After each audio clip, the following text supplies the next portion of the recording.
When Rome finally fell, it did not scream, it sighed. 1,000 years of conquest, of law and column and crucifixion, reduced to crumbling aqueducts and fading myths. The Colosseum rotted into silence. The games ended. The blood dried. But not all of it. In the corners of crumbling villas, in the margin of fading manuscripts, the belief endured not as ritual, but as rumor. But even the saints whispered of healing through blood, the blood of martyrs, the blood of Christ. And though no priest would say it aloud, the rituals continued in altered forms, behind abbey doors and under candlelight. And rumor, as history often shows, is the most resilient form of memory. A teaspoon of blood drawn at the moment of violent death, mixed with wine and administered under psalms.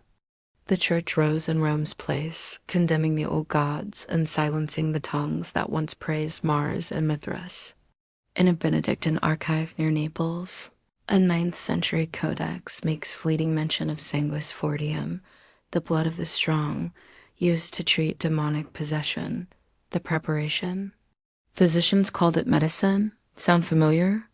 By the 13th century, European apothecaries were trading in mumia, a medicinal paste made from ground human remains, including dried blood, believed to cure epilepsy, melancholy, even infertility. But the idea was realmung, and it did not stop there.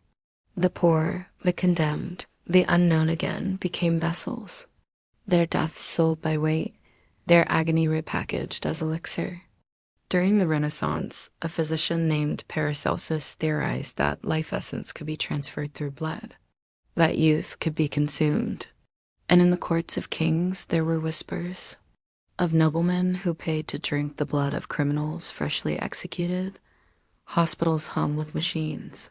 Syringes glint in fluorescent light, and yet blood remains sacred. We do not drink it, no, but we give it, take it, believe in its power to save. We still trade blood for time. We still line up and hope that someone else's pulse might revive our own.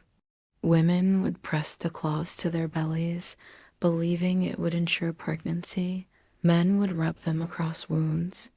One surgeon wrote in 1642, "The blood of a murderer, taken warm, doth still the trembling hand." Of surgeons who swore that if the blood steamed when touched, it was still alive and thus most potent.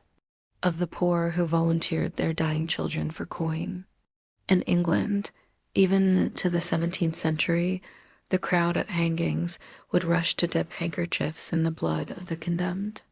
No Roman scrolls, no Colosseum, but the idea had survived, changed ropes, changed names, but not nature. And so we arrive here in the modern age. Clean, sterile, logical, transfusions, stem cells, plasma therapy, words are new. Meaning is ancient. We no longer take blood from gladiators. We take it from the willing, but the line is thinner than we like to admit. And if tomorrow someone claimed that drinking the blood of a dying man might cure cancer, or restore youth, or grant visions, how long would it take before we tried? 1 year? 1 month? 1 day? History is not past, it is ritual. Repeated with new names, new robes, new masks. The Romans drank blood because they feared death, because they envied strength, because they could not bear the thought that power died with the man who held it. And in that, we have changed nothing.